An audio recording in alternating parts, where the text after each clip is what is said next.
Bienvenue dans Xenius. On va commencer tout de suite par une question très personnelle. Quand vous êtes-vous regardé tout nu dans le miroir pour la dernière fois en vous disant « Waouh, quel canon !» Ça fait longtemps, non? En tout cas pour la plupart d'entre vous, comme pour nous d'ailleurs. Je confirme. Ne pas être content de son corps, c'est très courant, mais cela peut aussi entraîner de très gros problèmes, physiques ou psychologiques. Vous l'avez compris, aujourd'hui on va parler des maladies liées à l'alimentation, comme l'obésité et l'anorexie. Deux troubles qui peuvent avoir des conséquences mortelles. Aujourd'hui, on va tenter de remonter aux origines de ces maladies, de comprendre leurs répercussions et surtout de voir si on peut s'en sortir. Pour cela, nous nous sommes rendus dans le nord de l'Allemagne, à Bad Bodenteich. La clinique où nous nous trouvons accueille aussi bien des patients obèses qu'anorexiques qui vivent sous le même toit. Nous allons vous présenter l'un d'eux qui a passé 9 mois ici. Pendant 2 ans, nous avons suivi cet homme dans son combat contre l'obésité. Heureusement, il n'était pas tout seul. Samy, la perruche de Hambourg, a bien failli connaître le pire. Son maître s'appelle Joachim Werner. Prostré dans ce fauteuil, il semblait voué à une mort certaine. À 39 ans, Joachim pesait près de 300 kilos. Nous lui avons rendu visite en février 2008. La joie de vivre, je ne connais pas. Je ne peux pas sortir d'ici. Mon médecin m'a dit qu'il était urgent que je fasse quelque chose. Sinon, c'est sûr, je vais en mourir. Voilà, quand on reste assis dans la même pièce toute la journée, les fonctions vitales s'étiolent et un jour, c'est fini. Comment Joachim a-t-il pu en arriver là? Les raisons se trouvent au bout du couloir qui mène de son salon à la petite épicerie de ses parents et à ses rayons de sucreries. Joachim aurait pu manger jusqu'à en mourir, mais un jour, le miracle s'est produit. Ma vie a changé du tout au tout. Au total, j'ai perdu pratiquement 180 kilos. L'aventure commence en mars 2008, dans une salle d'opération de l'hôpital universitaire de Hambourg-Eppendorf. Il faut plus de 4 heures pour enlever une partie de l'estomac de Joachim. On a pratiqué juste une petite incision pour accéder à la cavité abdominale. Écartez un peu les tissus. Enlève le mode stand-by de la caméra, s'il te plaît. Une telle opération demande un savoir-faire particulier et surtout une grande dextérité.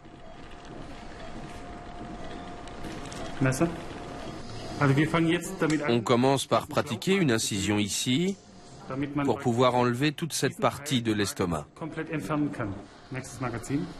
Des solutions moins radicales existent comme l'anneau gastrique ou le bypass. Mais pour Joachim, cela n'aurait pas suffi. Chez M. Werner, nous avons opté pour une réduction gastrique. Cette intervention consiste à enlever une grande partie de l'estomac pour ne laisser qu'une contenance de 150 millilitres. C'est une sorte de frein alimentaire puisqu'il ne peut plus manger que 150 millilitres de nourriture. D'une part, cette partie de l'estomac produit des hormones, notamment une hormone bien particulière, la gréline. Cette hormone est responsable de la sensation de faim et désormais elle est pratiquement inexistante.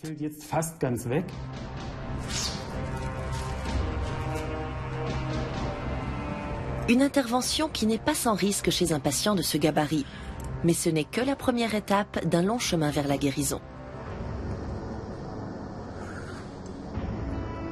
Au bout de 2 semaines, Joachim est transféré en clinique pour la rééducation. Il passera 9 mois dans cet établissement spécialisé à Bad Bodenteich, dans le nord de l'Allemagne.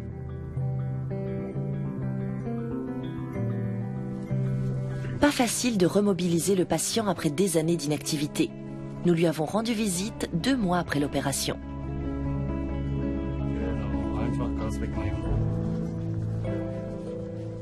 Vous avez faim? Pratiquement plus. Je mange beaucoup de fruits et de légumes, et aussi du poisson parfois. Mais je suis loin d'avaler les portions d'autrefois. Il n'y a que le strict minimum qui arrive encore à passer. La faim est enfin maîtrisée, mais Joachim doit réapprendre à marcher comme un enfant. Chaque pas est une petite victoire. Il faut un petit moment pour s'habituer, c'est normal. Ça va? J'ai un peu la tête qui tourne. On va attendre un peu. Vous devez vous habituer à cette nouvelle position. À ce stade, Joachim pèse encore plus de 200 kilos. Une torture pour son organisme et surtout pour sa colonne vertébrale, ses os et ses articulations. Tout est comprimé, écrasé. Les douleurs sont parfois insupportables.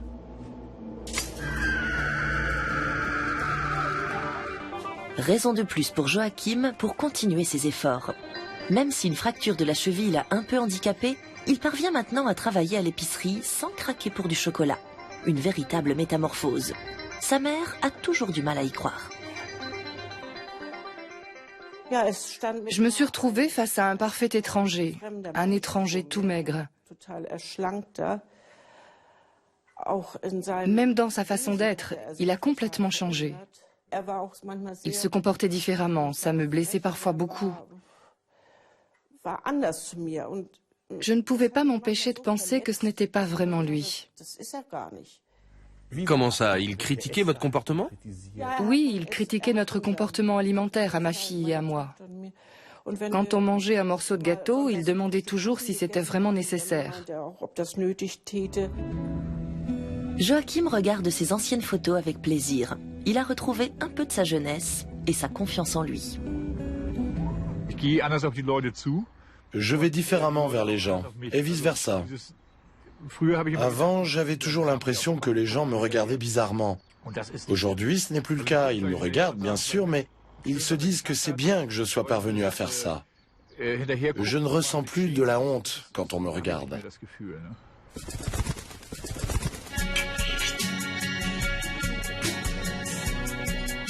L'obésité est nettement plus fréquente que l'anorexie. En France, on compte 10% d'obèses. En Allemagne, c'est 2 fois plus, 20%. Les anorexiques, eux, ne représentent que 0,5% de la population, de part et d'autre du Rhin. À la clinique, Gunnar et moi avons observé le suivi alimentaire des patients et en tant que personne extérieure, c'était assez incroyable. Je n'ai absolument pas compris qui peut manger quoi, en quelle quantité et pourquoi. Oui, pour beaucoup de nos patients, manger est un stress. Ce n'est pas une partie de plaisir comme pour la plupart d'entre nous. Pour les aider, on prépare donc les portions de chaque patient. On appelle ça le service à la carte et ça leur évite ce stress. Qu'est-ce qui est le plus dur à traiter, l'obésité ou l'anorexie? C'est une bonne question, mais il est très difficile d'y répondre. Au début, c'est toujours l'anorexie qui est la plus dure à traiter. Il faut bien comprendre que les anorexiques ne se rendent pas compte qu'ils sont malades. Ils ne sont pas conscients qu'ils sont trop maigres et ils ne ressentent pas le besoin d'être aidés. Dans leur quotidien, ils arrivent à bien gérer le fait de s'alimenter ou de ne pas le faire. Les patients obèses, eux, veulent perdre du poids. Ils sont très motivés. Au début, ils sont donc très reconnaissants et très agréables. En général, cette tendance s'inverse au cours du traitement. Les patients anorexiques se remettent à manger. Ils se rendent compte qu'ils doivent prendre du poids. Ils ouvrent les yeux. Ça devient plus facile pour les anorexiques, alors que pour les obèses, c'est plus difficile quand il faut perdre tous ces kilos. Oui, il y a souvent de la frustration et avec elle intervient le besoin de manger. C'est alors le retour du cercle vicieux. Derrière ces troubles, on trouve souvent des problèmes psychologiques. Pourquoi se répercute-t-il aussi fréquemment sur le comportement alimentaire? Manger est le premier acte de notre vie. La nourriture est à la base de notre existence. Et souvent, très tôt, on l'assimile à certaines récompenses. Donc, la nourriture devient quelque chose de gratifiant. On y associe des situations positives, mais parfois aussi du stress. Une mère qui est stressée et qui nourrit son enfant ne transmet pas la même chose que quand elle est détendue et le fait avec plaisir. C'est pourquoi manger est si fondamental. C'est un acte qui renvoie à certains états d'âme. Aujourd'hui, Gunnar et moi avons constaté à quel point il est difficile de réapprendre à manger normalement. Mais comment un comportement alimentaire devient-il anarchique? Un groupe de recherche international a tenté de répondre à cette question. À l'université de Lübeck, en Allemagne, il est l'heure de passer à table. Pourtant, ceci n'a rien d'un repas de fête. Saumon et bonbons sont là pour une expérience un peu particulière. Première étape, l'analyse de sang. Puis, c'est l'heure de la montée de stress. Imaginez que vous postulez pour un premier emploi après avoir fini vos études. C'est cette commission qui va déterminer si vous obtenez cette place ou pas. On va vous demander de compter à rebours par tranche de 17, et ce en partant de 2023.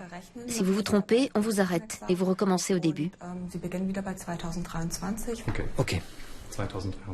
2023, 2004, 2023, 2023, 2006, 1921, 2023, 1921, 1900...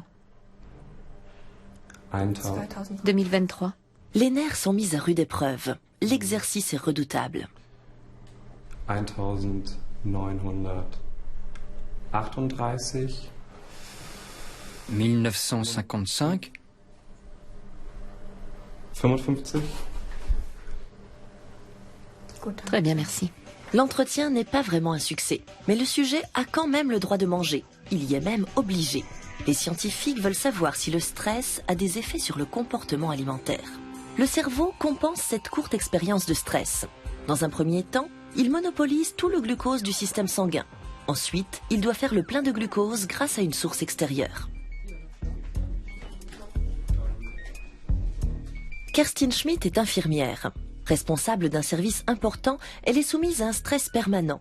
Son cerveau réclame de la nourriture sans discontinuer.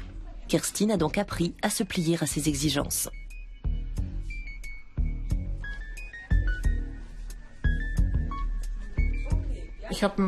J'ai un métier très contraignant, avec beaucoup de responsabilités. Avant, il y a encore un an de ça, il y avait toujours plein de sucreries chez nous. Les patients nous en offrent souvent et quand il y avait du stress, je piochais dedans sans réfléchir. Que se passe-t-il dans le cerveau en cas de stress prolongé? Luc Pellerin est un spécialiste du métabolisme cérébral. Il a constaté une modification des cellules nerveuses isolées. Le fragile équilibre métabolique est perturbé.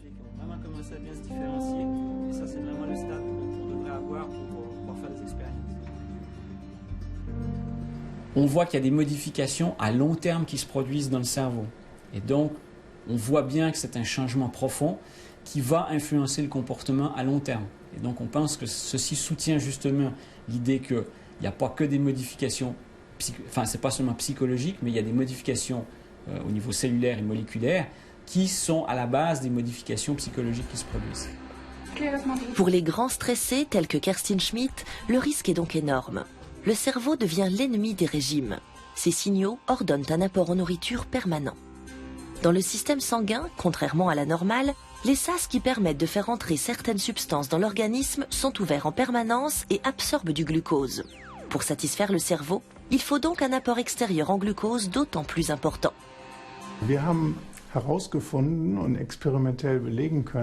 Grâce à nos expériences, nous avons pu prouver que lors de l'approvisionnement de l'organisme en énergie, le cerveau monopolise toute celle qui lui est nécessaire. Le cerveau a donc un comportement égoïste. C'est un phénomène qu'en anglais on appelle selfish brain. Le surpoids peut donc être la conséquence d'un stress durable. Mais celui-ci peut avoir une autre répercussion presque aussi fréquente. Un poids insuffisant jusqu'à l'extrême, comme chez cette jeune femme. Elle pèse à peine 36 kilos, ce qui met sa vie en danger.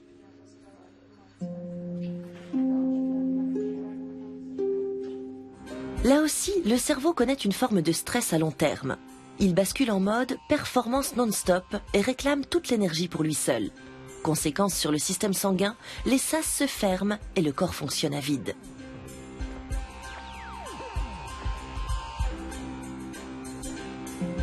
Pour mener à bien une thérapie alimentaire, il faut donc procéder à une reprogrammation du cerveau. Il doit apprendre à gérer ses crises internes.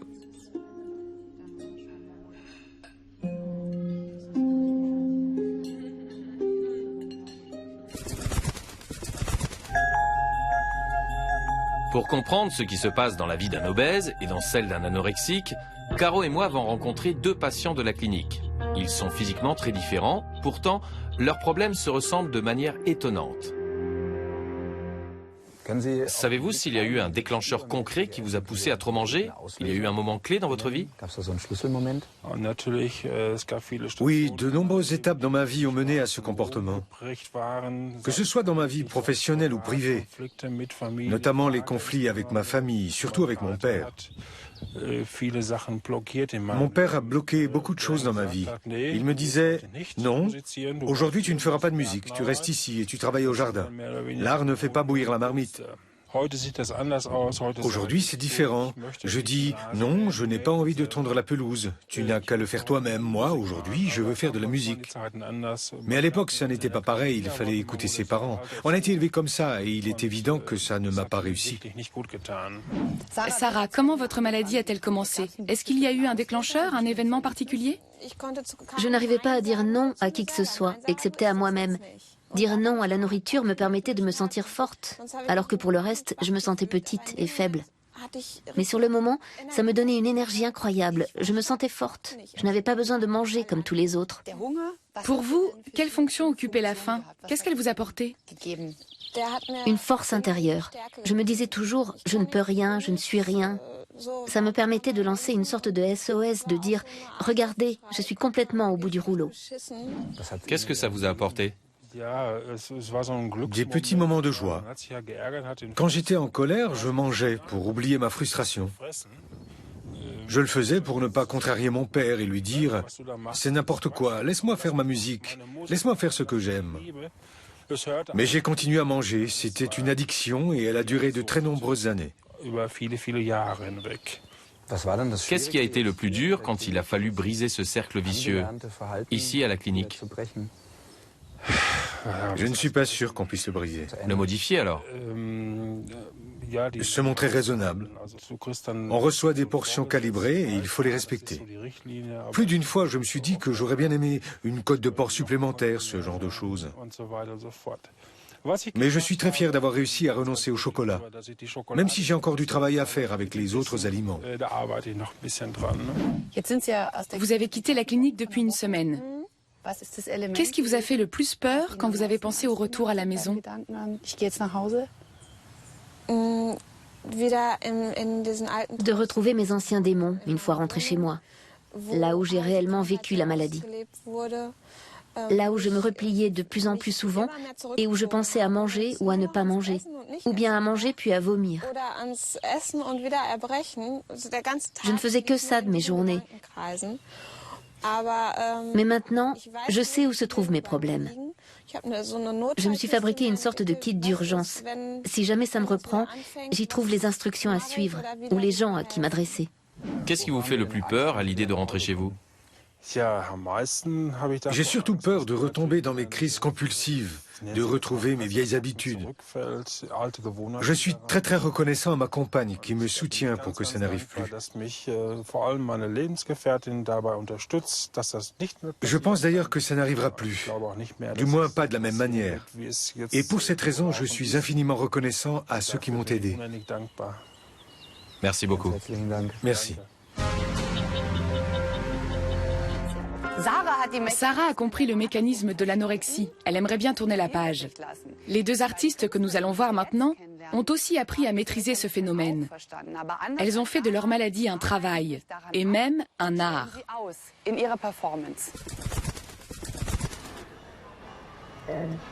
Tout doit être exactement pareil. Aucune des deux ne doit manger plus que l'autre.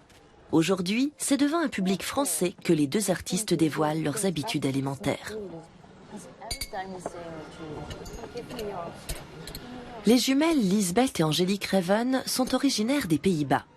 Dans leur performance, elles veulent attirer l'attention sur leur maladie commune, l'anorexie, leur compagne depuis maintenant plus de 20 ans.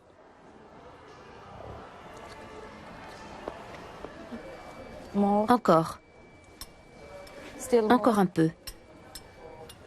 Les verres n'ont pas l'air remplis de la même manière. On boit. C'est pas quelque chose de naturel, c'est pas un plaisir, c'est se font du mal à elles-mêmes, quoi. On est vraiment en position de voyeur, mais c'est vrai, c'est très intéressant. Puis en fait, elle parle assez bas. Enfin, je sais pas si c'est parce qu'on est situé ici, Mais c'est vrai qu'on a envie d'écouter, on a envie d'entrer dans leur univers. Autre spectateur, le psychiatre Michael Schulte-Markwort. Pour lui, les artistes néerlandaises incarnent parfaitement les mécanismes de l'anorexie. Le fait qu'elles luttent toutes les deux contre la maladie confirme une fois de plus les connaissances des chercheurs.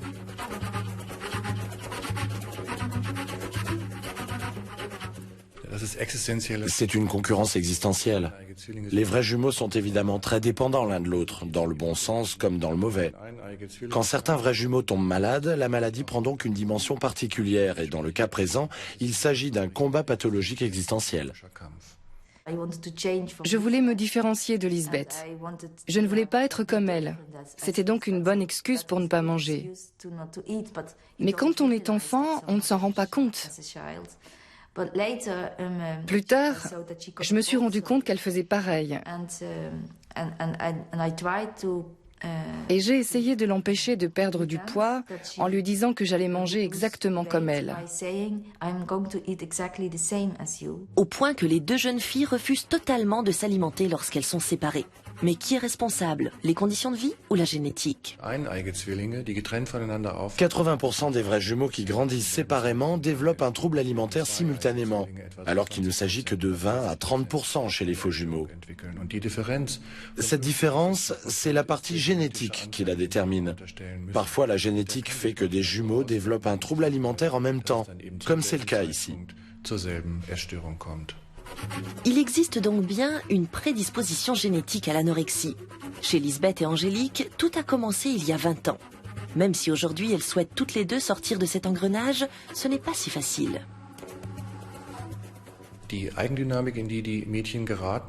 Ces deux jeunes femmes ont développé une dynamique bien à elles. Elles ont notamment modifié leur centre de satiété, ce qui fait qu'elles sont de plus en plus vite rassasiées et mangent de moins en moins. En outre, leur perception de leur corps est tellement déformée par leur cerveau qu'elles se sentent beaucoup plus grosses et se voient beaucoup plus grosses qu'elles ne le sont réellement. Tout cela contribue à entretenir la maladie. Lisbeth et Angélique pensent toutes les deux avoir surmonté la maladie. Il n'y a que dans le cadre de leur art qu'elles se penchent encore sur les mensurations considérées comme idéales et le diktat de la mode qui veut fixer des normes bien loin de la réalité. Elles utilisent leur maladie pour dénoncer la minceur à tout prix. Pourtant, elles ne se voient pas comme des victimes. Le but du jeu, ce n'était pas d'être mince. Pas du tout. C'était un comportement alimentaire étrange, puisqu'on ne pouvait pas manger l'une sans l'autre. Mais vous étiez anorexique et vous l'êtes encore aujourd'hui, non? Non, je l'étais à 12 ans. Maintenant, j'ai toujours des habitudes alimentaires bizarres, mais on ne mange plus la même chose. On le fait pour les performances, c'est tout. Aujourd'hui, j'ai un poids normal. Angélique est toujours trop mince, mais pas moi. Donc je ne suis plus anorexique. Angélique peut-être, mais pas moi. Si je me base exclusivement sur cette interview, ce qui est évidemment un peu périlleux, mon impression, c'est que toutes les deux sont encore malades et toutes les deux anorexiques. Angélique et Lisbeth ont gardé des séquelles de ces nombreuses années de sous-alimentation, notamment la dépression qu'elles ont voulu exposer avec ce montage photo. Un visage étranger sur le corps d'Angélique. Une personne blessée, physiquement et psychologiquement.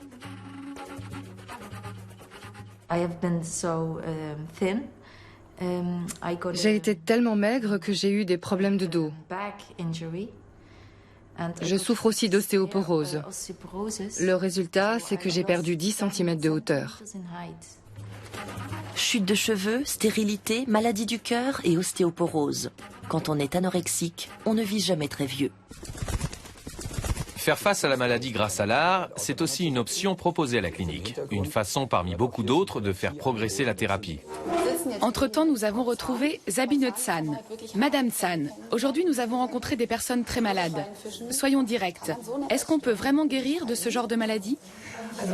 Guérir est un terme très vaste. On peut trouver des chemins pour échapper à la maladie.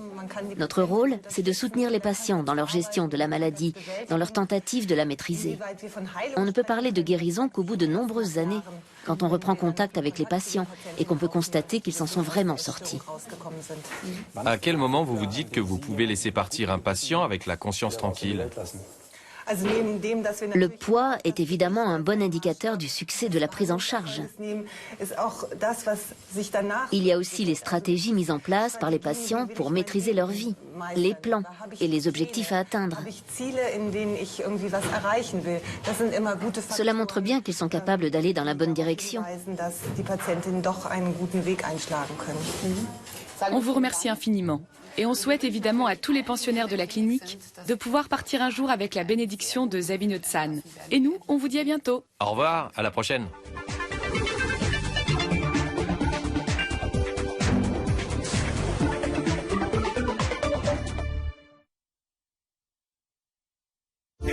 Xenius, à voir.